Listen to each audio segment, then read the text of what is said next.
The right window treatments change everything. Your sleep, your privacy, the way every room looks and feels. At Blinds.com, we've spent 30 years making it surprisingly simple to get exactly what your home needs. We've covered over 25 million windows and have 50,000 five-star reviews to prove we deliver. Whether you DIY it or want a pro to handle everything from measure to install, we have you covered. Real design professionals, free samples, zero pressure. Right now, get up to 45% off with minimum purchase, plus get a free professional measure at Blinds.com. Rules and restrictions apply. Listen, all you New Yorkers.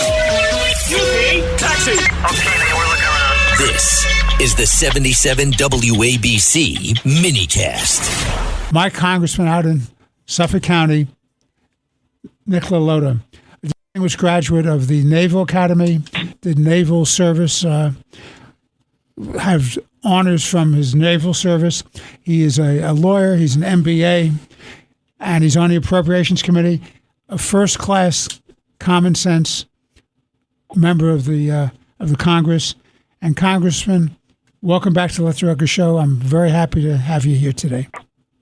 Good to be with you, gentlemen. Thank you for that warm introduction. I'm looking forward to a great conversation with you and engaging you on some important topics that we have ahead of us.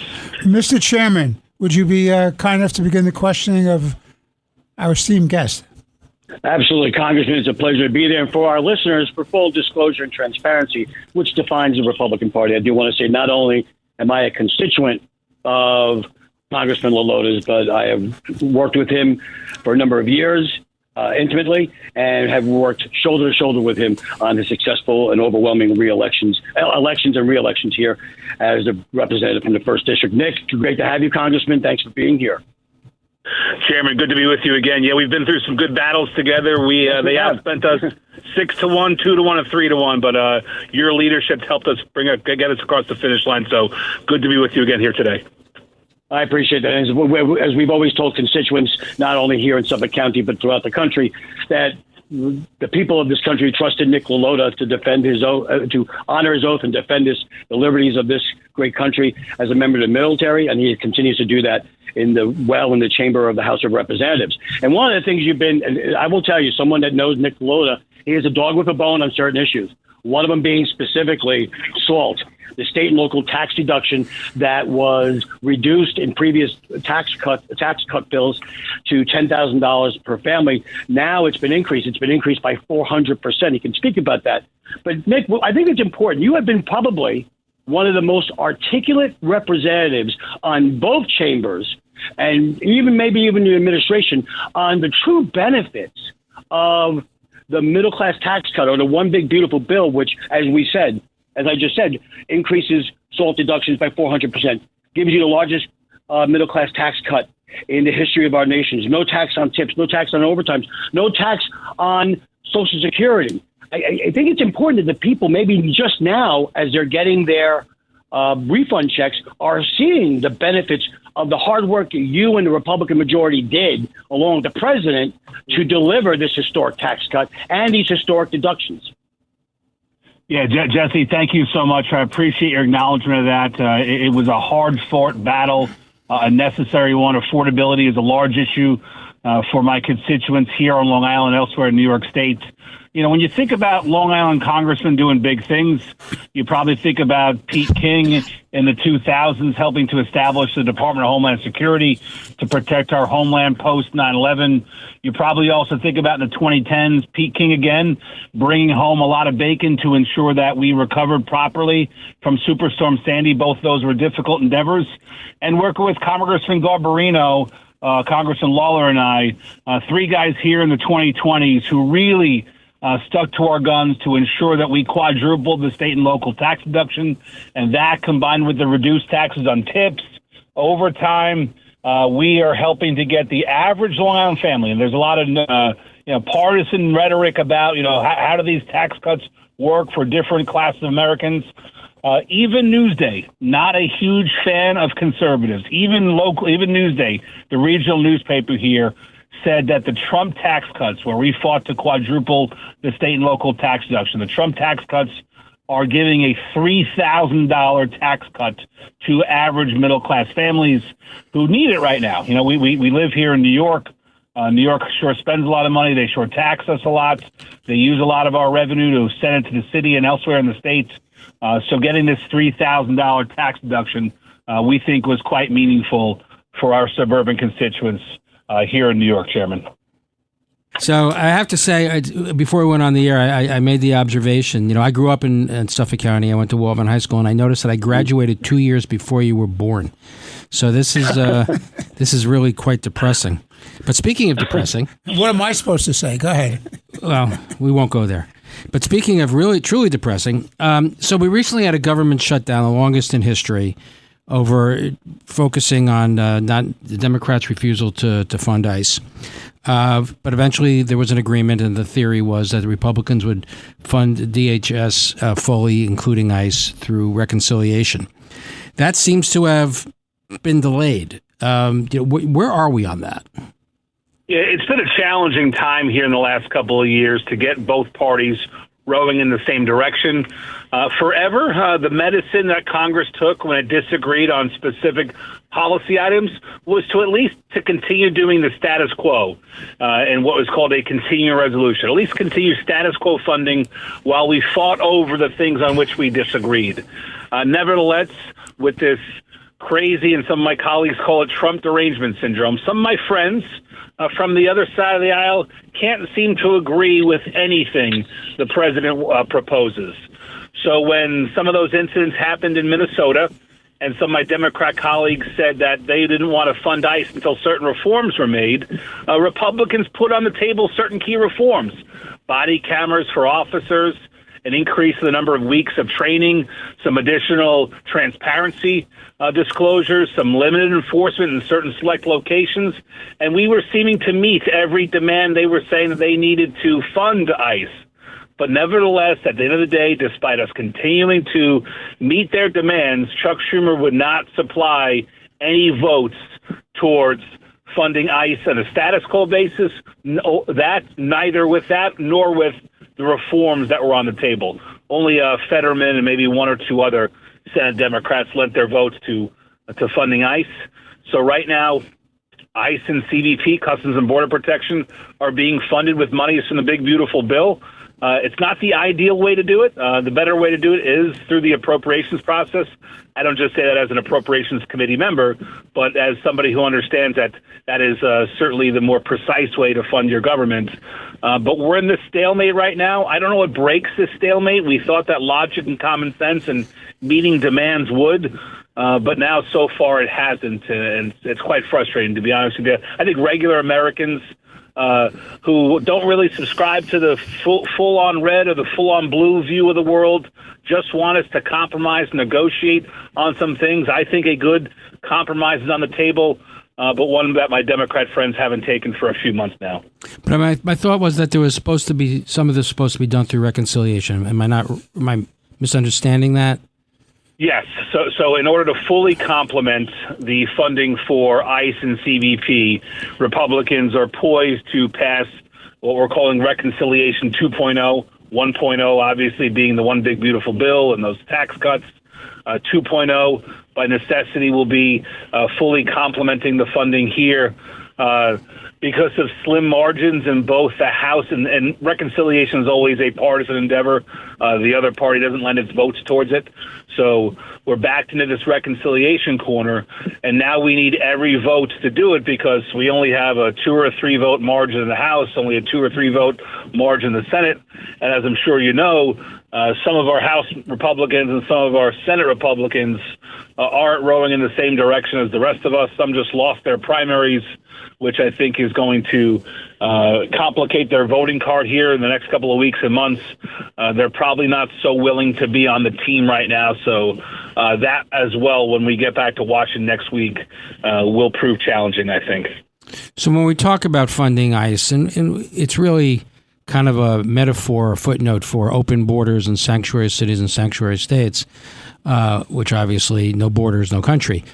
But so Kathy Hochul she may have already done it or is putting into place making New York State a sanctuary state. We know that Zohran Mamdani wants to continue New York City to be a sanctuary city. Those two things in terms of funding ICE, cooperating and enforcing federal law, and sanctuary states and sanctuary cities seem to me to be completely at odds and irreconcilable. So what does the federal government do in the face of states and cities violating federal law? So Kathy Hochul is taking it to a new level. So when she first became governor, she issued an executive order that made New York State a sanctuary state, which means that her order to her state folks was don't cooperate with the feds on matter of federal immigration, and that was a standard she set, whatever it was, 6 or so years ago when she became governor. Now she's taking it to a new level. She is seeking to prevent cooperation of any of New York's 62 counties or any of our towns or villages or cities. She is expressly seeking to ban us from cooperating with the feds. That's a new level that hadn't been tried before, and she's trying to enact that through the state budget. It's a terrible choice. But to your question of what can the feds do, the feds have the money, right? You know, we live in a federalist society. There are 10th Amendment implications, so it wouldn't be proper in most cases for the federal government to disallow a state to exercise its prerogative. But nevertheless, the feds come with a lot of money to fund different projects throughout different states, and that's where our leverage is. And just how, I think it was in the 70s, the federal government conditioned its federal highway funds on the states putting in speed limits or 55 or 65.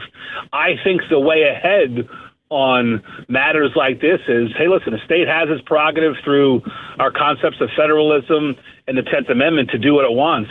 But if it wants the federal money for different projects throughout the state, it needs to conform with certain norms. And one of those norms should be, if somebody is in our country illegally, that we should have local folks help facilitate us apprehending those individuals and ultimately holding them accountable and sometimes deporting them.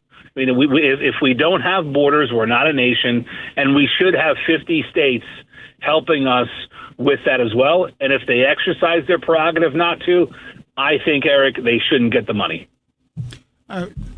Congressman, I agree with that wholeheartedly, and I also just don't understand how people can make an argument that states or cities have the right to nullify federal immigration law.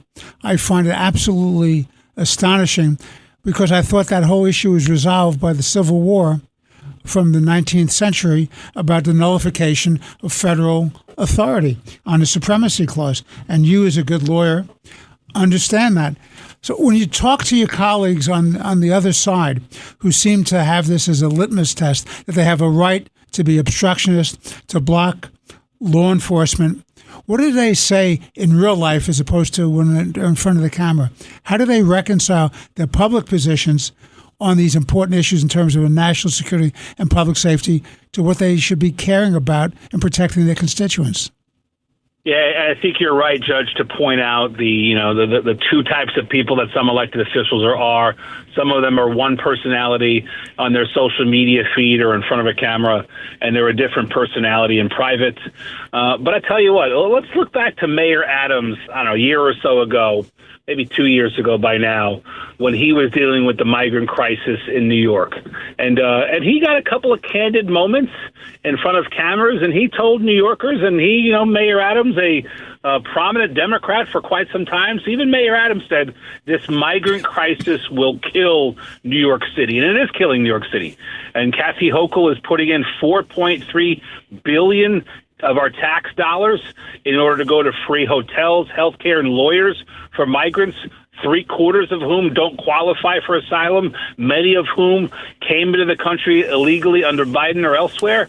So I think that what a lot of my colleagues would reveal behind closed doors is different when they would say publicly, but the nonsense has to stop, and it has to stop not just for philosophical and ideological reasons, but for public safety reasons. Of course, that a lot of these crimes that you're seeing are being committed by people who are here illegally, but moreover, the cost is through the roof. On Long Island, we need more state money to repair our roads. We need more money for our schools. We need more money for tax relief, and it is an affront to hardworking, law-abiding taxpayers on Long Island and elsewhere who are doing what they should be doing, working hard, paying their taxes, paying their bills. It's an affront to them when they're seeing billions go to folks who are in our country illegally while they can't get the bare minimum of services back home. We're paying the highest tax in the nation. New York's budget is more than twice what Florida is. It's like 2.5 times now, despite Florida having 1 million more residents. There are many things going wrong economically in New York State. And if we fix this issue, we cooperated with the federal government and immigration enforcement and stopped flushing all this money down the toilet on this crazy ideology, I think you would see, Judge, a lot less people leaving our great state. Well, that's a very good segue, Congressman, because another thing that troubles me is, and this is something that Jesse and Eric and I talk about all the time amongst ourselves and with our guests, part of the problem is the one-party state that we have in New York.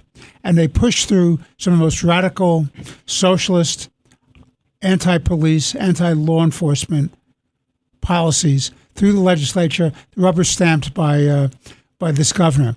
But what's troubling is then people flee New York City, which is the hotbed of this crazy left-wing progressivism, socialism, anti-public safety, and they go out to Long Island. They go out to the good communities in Nassau and Suffolk, or they go up to Westchester and Rockland, and all of a sudden you have this phenomenon being pushed by the members of the legislature from New York City, and the governor seems to be going along with this, is about taking over local zoning by state authority.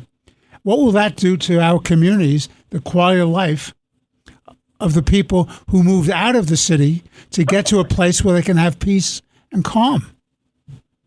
I think what's challenging, and you don't have to have too large of a horizon chronologically to appreciate what Long Islanders and other suburban New Yorkers' history is. And my family's history and others, generally speaking, folks who came to Long Island, someone in their ancestry, whether it was their mother or their father or their grandmother or their grandfather, probably came to Long Island from Brooklyn or Queens and came here for a better quality of life, came here for a safer neighborhood, maybe a better school, and just a different vibe on how daily life was. Maybe a little more green grass, a little more trees around and whatnot. That's generally speaking what a lot of our family experiences are. And we want it to be different than New York City. That wasn't a disrespect towards the city. It was just an acknowledgement that here in the suburban life, it's just meant to be different than the urban life.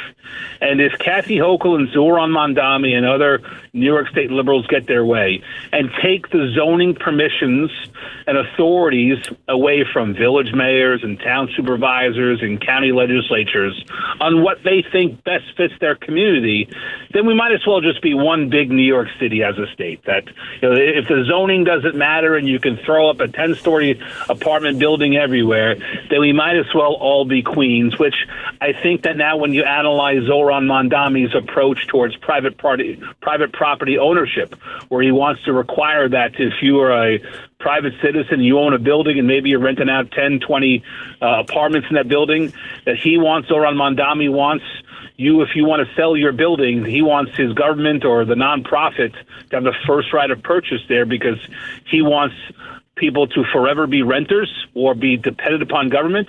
And that's his prerogative, and his voters voted for him, and God bless, I hope they get themselves out of that mess.